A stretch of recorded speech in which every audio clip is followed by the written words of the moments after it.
Greetings,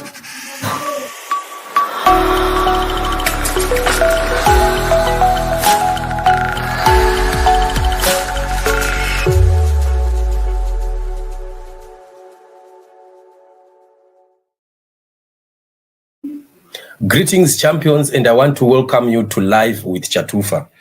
Just in the few days ago, we were talking about Nadia, a young farmer who was abducted and disappeared.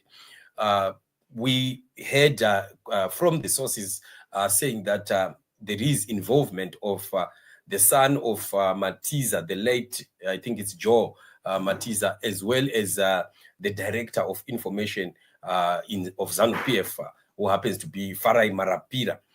Well, we saw quite a lot of Varakashi. As always, they are doing their job, jumping into the ring to come and defend Marapira as well as the other accomplices.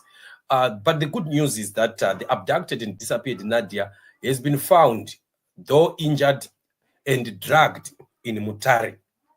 And it is quite good news at the same time, bad news on the other, because many other things happened also in her absence. And it seems like there is a cover-up already that is happening, that this case may not continue to go on and on. But the relatives, especially the brother, was up in arms, really saying that I'll go all the extra miles to make sure that my sister is either found, whether dead or alive.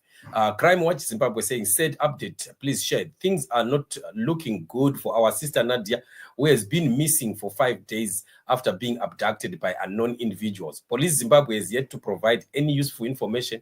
What's even more heartbreaking is that in her absence, a project has been completely taken over by Batsirai Matiza, son of the late ZANU-PF minister Joel Bigi Matiza. I still remember Joel Bigi Matiza died during the time of COVID. He is now claiming it is as his own, even posting about it, while ZANU-PF platforms celebrate it as his success, while the real owner remains missing. So it's said that she has finally been found and injured, for that matter, and which is quite unfortunate. So here it says also that the mental activist Nadia Wongai Mavirakare was forcibly taken from her home in Chitungwiza on Wednesday, March 5, 2025. A police report has been filed at Makoni police station under what number and stuff like that. But of course, the explanation continues to say that she has finally been found, and quite a lot has been lost in terms of her property, her business, and so forth. Why should people just be treating each other like animals like this? This is all the doing of ZANU-PF. And this is all because we have a government that has allowed lawlessness to become our norm. Once a country has a president who is a lawless one, who cannot rebuke the people under him, those under him rebuking those under, until we get to the grassroots, this is the result. And it's not safe for anyone. We have always said that ZANU-PF is never safe for anybody, including those that twerk and sing for it. This is just a hooligan party. It is a party of animals, of people that are heartless. And that's why it has caused this kind of suffering that we see in Zimbabwe today. Our situation in Zimbabwe, in comparison with the vis-a-vis the wealth that is in Zimbabwe, these two can't marry. They can't match at all.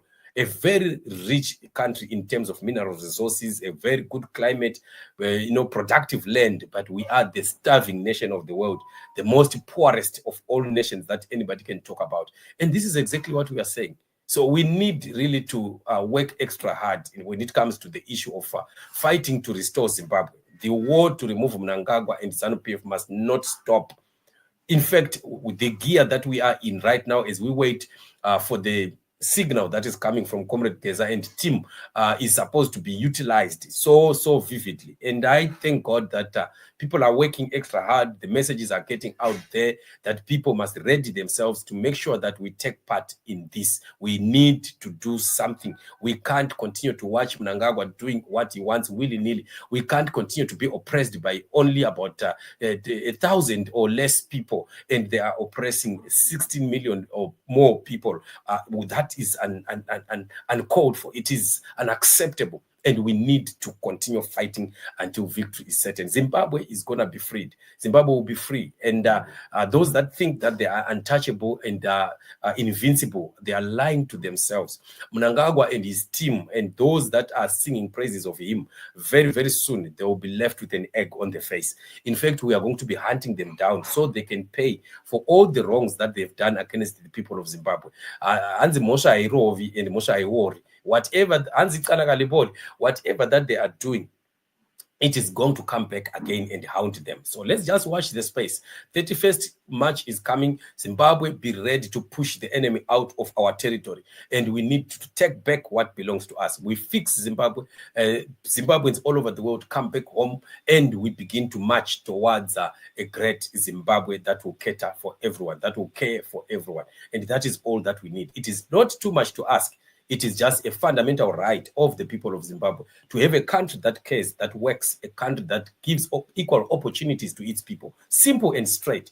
And this is all we want. But Mnangagwa and his people are denying us this, but we will take it by force. Come the 31st of March, we are waiting for the signal. We will march and take our country back. Thank you so much for joining me on the show. We'll meet in the upcoming show. Bless you.